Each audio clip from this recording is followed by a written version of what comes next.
Saan punta? Say hi! Hi! Ito si Pepper. Ika. O, sa'yo. Ayaw niya yung camera. Camera shy siya. Char, camera shy. Ayun. Tapos naisipan ko, kasi papasok sa higa sana ako. Tapos may naisip lang ako bigla. May gusto pala ako i-share sa inyo.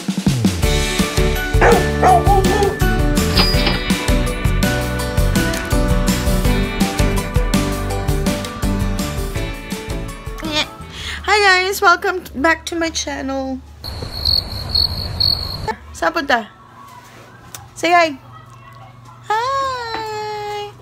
Ito si Pepper. Ika. O, sa'yo. Hi! Si Tofi, pumasok din. Anan sila kahit saan ako, lalo na yun si Pepper. So, pupunta, sunod din. Kahit biglang naisip ko lang, ako ng mga ilang days na. Tapos, gusto ko lang din ma-share kasi nag-reflect lang ako sa mga bagay-bagay. Tapos sabi ko, kahit wala akong client, okay pa naman kasi bayad naman yung bills namin this month. Pero, ito gusto ko talaga i-share sa inyo about my experience working from home. At mga pointers na i-share ko sa inyo.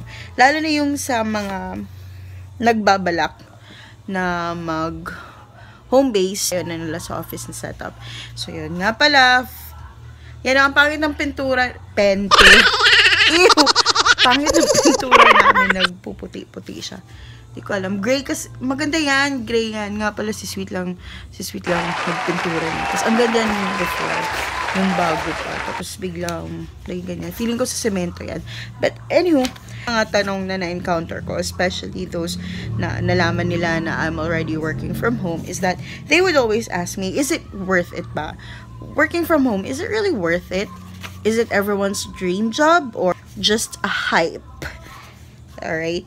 And what are the pros and cons in working from home? Transitioning from working in an office to working from home? And helpful tips and tricks once you've already landed a job. And what are the websites that you to look for an online work? Okay, well, first things first. Is it worth it? Depende. Depende sa desires nyo. Depende sa mga plans and goals nyo. For me, it worked and it is worth it. Kasi na-appreciate ko yung less na yung travel. Tapos, yung sahod. Malaking difference talaga sa sahod if you're working in a call center. Depende na lang siguro kung manager ka. Pero, let me tell you this. Depende din to sa kliyente mo, ha? At type of work. It depends on the type of work or tasks that you are going to do with an online client. But, sa sahod ko ngayon, working from home, parang siyang equivalent sa manager or TL na sahod. Yeah, I think. So, yun lang yung feeling ko. Talagang difference. Compared sa agent pa ako. Is it worth it? For me, yes. For others, it may not. Kasi, para siguro sa kanila, they wanted or human contact, I'd say. Yung nakikita mo talaga. Kasi diba pag sa office na setup, makikita mo yung coworker mo, makikita mo yung teammate mo, makikita mo yung coach mo or manager mo, yun. Pero kasi pag sa online, wala eh. Parang yung communication nyo lang is via, scam, whatever chat, iMessage, kung ano man yung mode of communication nyo. Tapos, worth siya para sa akin kasi I needed it. The reason why nag-home-based ako, simula nung na-discuss siya si Sweet, quit ako sa office work ko.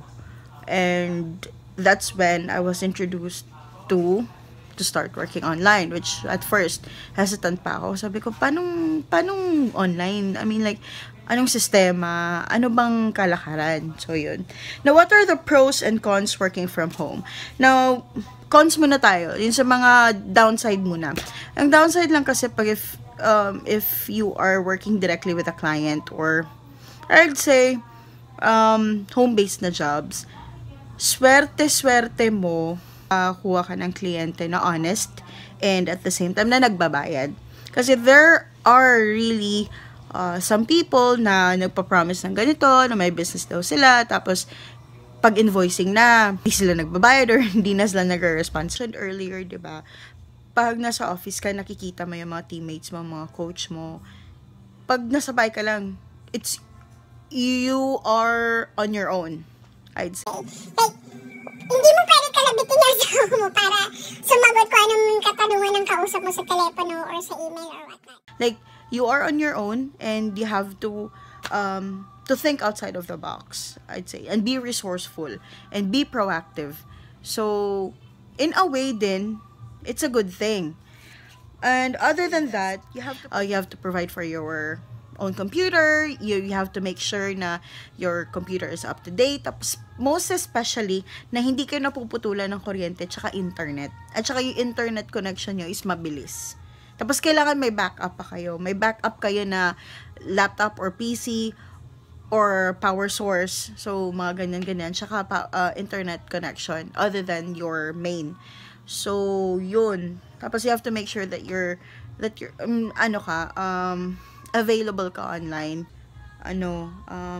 Making sure na hindi ka talaga absent. Kasi attendance is malaking basis din usually sa mga clients pag may attendance issues ka. Kasi, you're working from home na eh. I mean, like, why else would you miss work? I mean, diba? Nasa bahay ka na nga lang, malilate ka pa. What are the pros? I get the best of both worlds. I have my work, and at the same time, I'm at home. So, nakikita ko yung progress every day. Nalalaman ko kung ano mga nangyayari sa bahay. Kahit sa suite na sa kabilang kwarto lang, alam mo yung ganun, yung tatabi ako sa kanya, pag break ko, yung mga ganun. Sa mga pros talaga, na-mention ko na kanina, yung sahod. Like, malaki talaga yung difference sa sahod. Tsaka, pag nasa office, makukuha na lang natin is yung net pay. Pag online kasi, nakukuha mo buo. So, yung buong sahod mo talaga. Tsaka, there are clients that would offer you an hourly rate, or monthly, or weekly. But then again, depende to sa line of business ng kliyente mo. Depende din kung sa anong tasks yung gusto niyang pagawa sa'yo. And at the same time, yung na-mention ko na you are on your own, it's actually it's a big step, or I'd say it's a pro for me too. Kasi you have to think outside of the box. You would learn how to be independent. So, magiging proactive ka, magiging resourceful ka. Matututo ka talaga. Kasi you have to Google before ka kasi mag-reach out kay client. Or as much as possible, you always have to find solutions. You always have to check on resources kung anong dapat gawin to finish a task. And a mental exercise at the same time, ayun, alam mo yung nade-develop mo talaga yung pagiging resourceful mo and being self-reliant. And at the same time, napapractice mo yung integrity and honesty towards work. Kasi, wala kang kliyente, hindi naman, depende na lang kung kliyente mo may tracker sa'yo. Yung term na responsibility would really mean a lot. Like, you're not just, ito yung na-feel ko ha, you're not just like a team member. Para ka ng part din sa negosyo nila. Parang part ka ng business nila. So, yun yung nakakatuwa. Lalo na pag nag-ano ka na ng mga calendar, mga appointments, yung mga ganun. Parang may sense, parang may sense of responsibility. That's what I like. Now, transitioning from working in an office to working from home, was it hard for me? There is always a first time. So, in my case, sobrang haba ng time na nag-work ako sa call center. Like, 5, 6, no, more than that. Basta years, no, na nasa call center setup or office setup ako. So, when I transitioned from that to working from home, ang pinakauna kong tinanong, paano yan? Paano yung sahuran? Yun talaga yung concern ko. And I am very blessed and I'm grateful naman na so far sa lahat ng mga naging employers ko, well, dalawa lang naman sila. My previous employer, sakto naman yung bayad. Tapos may HR, may billing. So, yung ganun, may sistema talaga. So, hindi naman siya naging problema talaga sa akin. Tapos, yun lang, magpo-provide ka, mag-i-invest ka, you have to open up a bank account para paano nila yung sahod mo. So you have to create either a PayPal account or you have to open a bank account if they need to transfer it directly to your bank. Depende sa preference ng client mo, paano sila magbabayad. And it was fun. It was actually a fun transition. Parang nakakatuwa lang kasi may break time din. So, nasa bahay na ako tapos nagbe-break. What are the tips and helpful tricks that you have in mind? Always make sure to do your research. As I mentioned earlier, hindi kasi lahat ng client honest. Hindi lahat ng nakikita na nagpo-post dyan legit. So, you wanna make sure that you research first before you jump into, accepting a job. And hindi na ako bumili masyado ng mga damit kasi hindi ko naman kailangan mag-office attire or unless na lang may client interviews or meetings. So that's the only time that you have to wear business casual. But most of the time hindi naman kayo everyday nag-video chat ni client. So, travel cost and yun.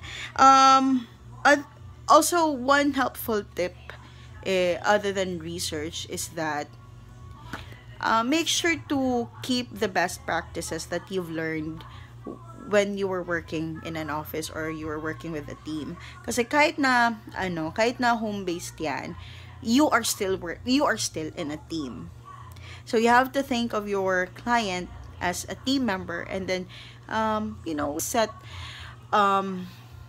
always set a proper communication. Like be honest with them. Be honest if you're no longer comfortable with the task that you're doing, with the work that they wanted you to do, if you think that you're underpaid or mga ganong bagay, because they would really appreciate that from you. And of course, huwag ka naman siguro magreklamo na wala ka pa masyadong ginagawa tapos nagre-reklamo ka, feeling underpaid ka na. Pero yun lang, yung tipong always have an open communication and then at the same time let them know what else you can do for them para maganda yung relationship niyo with your client. And one of the trick is I would say trick siguro ako, I always treat my job or my work na parang nasa office lang ako. So hindi ako gumagala pag work week. Like walang gala talaga as much as I want, pero wala. So binabawi ko siya sa tulog kasi I don't want to be asleep on my shift. So yun. So yun yung mga ma-impart ko sa inyo na best practices when, keeping your job. In any job naman siguro. Pero pag home-based kasi, iba kasi yung environment eh. Wala kasing, alam nyo yung, you are on your own, you are independent, but you're expected to be honest in doing your job. So yun, as much as possible, natutulog talaga ako. And what are the websites? Ilalagay ko sa description box below yung mga websites. Just to mention a few, yung OFF, Online Filipino Freelancers. Tapos, ngayon, I am with my Outdesk, so you can check on their website as well. I'll put on there the links below na alam ko lang na yung mga alam ko. Tapos, you can definitely search them over Google or Facebook. So, to sum up, working from home could be a dream job, could be my dream job, could be someone else's dream job, and it's not a hype. It depends on the need. And I think it is timely na parang nagiging nagiging uso, or I'd say na naging popular na siya. Just because high-tech na eh. May makaka-afford na yung mga tao ng computer. Makakabili na ng, makaka-provide na ng internet service. So, why not make use of it while you're at the comforts of your home? And take note, may mga companies na nag-o-offer sila or may yearly gathering sila. So, yun din yung maganda. So, each work, kahit anong work pa yan, blessing yan eh. So, we have to be very grateful. We have to be very thankful on what we have, and what else can we do. So, instead of what you can do for yourself, for your family, for the community. So, I think that's a selfless na goal. So, yun. And I really do hope na itong video na to would help you na magkakaroon ng insight or like idea on if you're gonna be starting like working at home, or if you were just offered, so everyone else is thinking of transitioning or working at home. Yun lang. Do your research and enjoy. So, enjoy your work. Kahit ano pa yan, kahit nasa office ka pa or whatnot. So, as long as na-enjoy mo yung trabaho mo, then I think you're all set. Thank you so much, guys. Have a great evening. And don't forget to like, subscribe on my channel. And you can also comment on what videos, or any suggested videos you want. Anyway, I'll talk to you soon. And see you soon. Bye!